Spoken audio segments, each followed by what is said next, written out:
তানহা, এই তানহা, তানহা এদিকে আসো। কি হয়েছে? এই আমার যে ওয়ালেটটা নিয়ে আসুন। এই যে। Thank you. এই তানহা, আবার কি? আমার ঘড়িটা একটু নিয়ে আসুন। কোথায় রেখেছেন? ওই যে ল্যাম্পের পাশে আছে। Thank you. তানহা, তানহা কই তুমি? তাড়াতাড়ি আসো এদিকে।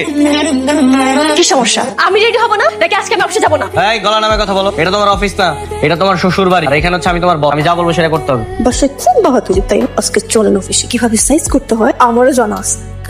একটু মূর্তির মতো দাঁড়ায় আসো কেন? হ্যাঁ, যাও আমার জন্য মোজা নিয়ে আসো, যাও। জি, এনে দিচ্ছি স্বামী।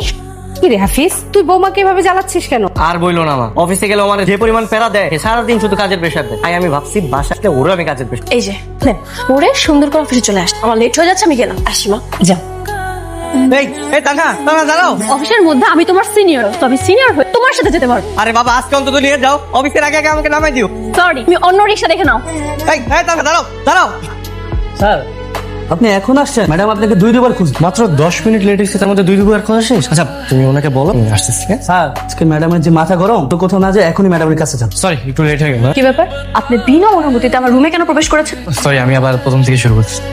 এই কামিং ম্যাম। Yes, coming. আমি কি আপনাকে বসতে বলেছি? Sorry ma'am. বসুন। না না, ইটস ওকে। আজ অফিসে আসতে আপনি 10 মিনিট লেট করেছেন কেন? আসলে ম্যাম ইসলাম স্যার। তোর মফিজ কি সমস্যা? কি হয়েছে?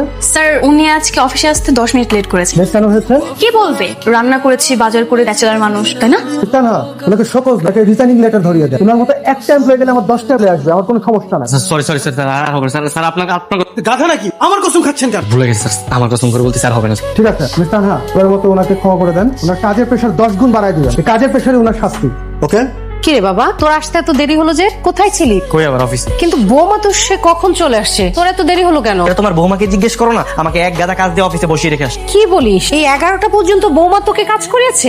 বৌমা, এই বৌমা। থাক থাক, ওকে আর ডাকতে হবে না। ওকে ডেকে কোনো লাভ নেই। সারাদিন আমি যে বাসার মধ্যে অনেক কাজের প্রেশার দিই না, এই কারণে আমাকে অফিসে। আচ্ছা তুই অফিসে বলে দিস না কেন যে ও তোর বউ? এটা যদি আমি বলি, মানুষ তো হাসাহাসি করবে। এখন বলবে স্বামীর চেয়ে স্ত্রীর পজিশন অনেক হাই। কারণ আমি তানাকে বলে রাখছি যে কাউকে না বলতে। আর তাই বলে সারা জীবন এরকমই করবি? স্ট্রাগল করতেছি না, তো যখন হায়ার পজিশনে একটা জব পাবো তখন সবাইকে বলবো তানহা আমার ওয়াইফ। তখন ওকে এমন প্রেশার দিব। কি স্যার, কি অনেক প্রেশার দিবেন, অনেক কাজ করাবেন? কিন্তু কিভাবে কিভাবে করবেন এই ষড়যন্ত্র? আমি তো অনেক ভালো রেজাল্ট নিয়ে গ্রাজুয়েশন কমপ্লিট করেছি, কিন্তু আপনি তো টিটিপি। টিটিপি কি বৌমা? 10 পাস মা। ছেলে তো 10 পাস করেছে, যে রেজাল্ট করেছে সেটাতে কোথাও জব পেয়েছেন। আমার রেফারেন্সে জব পেয়ে এখন আমাকে টেনে নিতে নামাতে যাচ্ছে। মানুষের বোকার একটা মিথ্যা থাকা দরকার।